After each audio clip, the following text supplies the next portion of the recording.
Hello, जय Shri Krishna to all of you dear students. आज की हमारी क्लास प्रेजेंट परफेक्ट टेंस के आधार पर होगी। जैसा कि आपने देखा होगा, प्रेजेंट इंडेफिनिट के हमने दो पार्ट डाले थे। एक में सिंपल उसका यूज है, लेकिन सेकंड में उसकी कंडीशन डाली गई है। और वैसा ही कार्य हमने प्रेजेंट कंटिन्यूस में किया है, और वैसे ही कार्य प्रेजेंट परफेक्ट के अंदर होगा।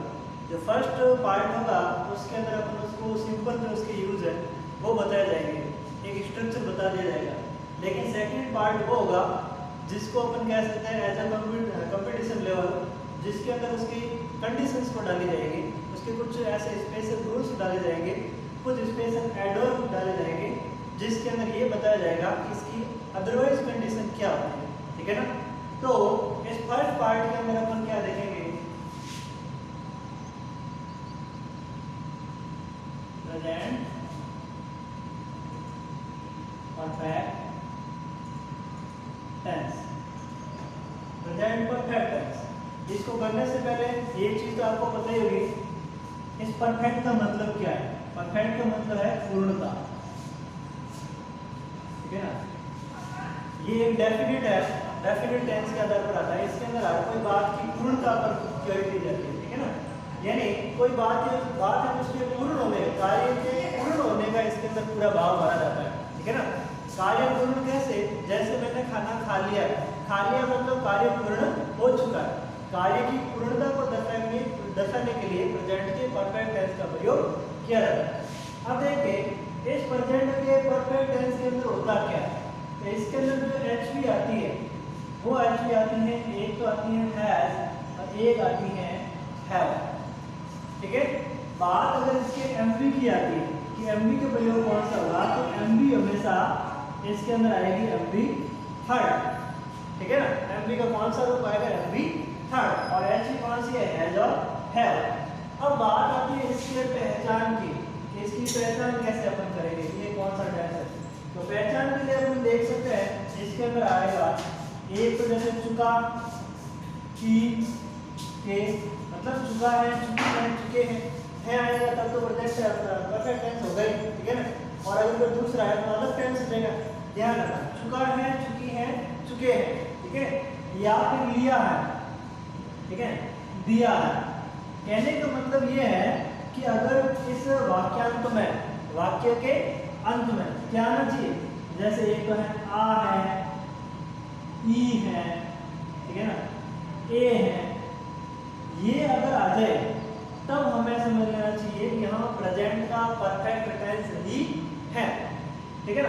ये विशेष रूप से इसका ध्यान रखना। इसके ध्यान रखना, एक स्टूडेंट ने बताया कि इसके स्ट्रक्चर लिखा हुआ है। ऐसे स्ट्रक्चर की बात तो होती नहीं, क्या लिखा है स्ट्रक्चर जब पहले से मैंने बता दिया है और इतना इजीली में बताया जा रहा है, फिर भी अगर बात स्ट्रक्चर पर आ रही है तो कोई बात नहीं। हमारा क्या ध्यान रखना कि अगर बात सिंपल टेंस की आती है, सॉरी सिंपल सेंटेंस की, इसका प्रेजेंट के परफेक्ट टेंस के सिंपल सेंटेंस का, तो इसका स्ट्रक्चर क्या होगा। तो इसका स्ट्रक्चर है कि सबसे पहले आएगा सब्जेक्ट, ठीक है, और उसके बाद में क्या आएगा, हेल्पिंग वर्ब।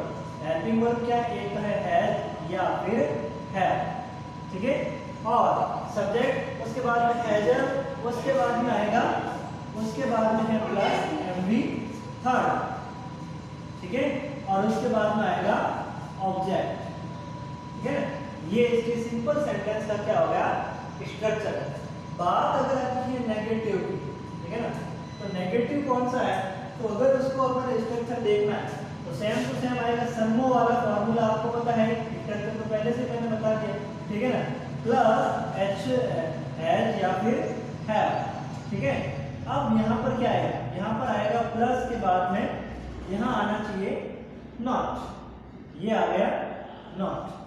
ठीक है। यानी सब्जेक्ट है हैज हैव प्लस नॉट, और उसके बाद में आएगी एमवी थर्ड। ठीक है।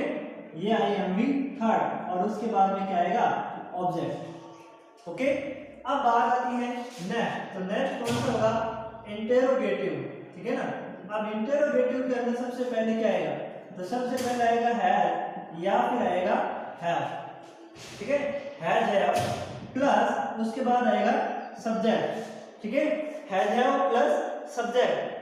सब्जेक्ट के बाद में क्या आएगा, सब्जेक्ट के बाद में आएगी एमवी थर्ड। ठीक है, और उसके बाद में आएगा ऑब्जेक्ट, और नॉट वाला है तो नॉट का आएगा, तीसरे नंबर पर लगभग आ जाता है, ठीक है ना, जैसे as a subject plus not plus every third plus object, ठीक है ना। तो इस प्रकार से इसके तीन जो स्ट्रक्चर हैं प्रेजेंट के, परफेक्ट टेंस के, इन तीनों स्ट्रक्चर को विशेष रूप से ध्यान रखना।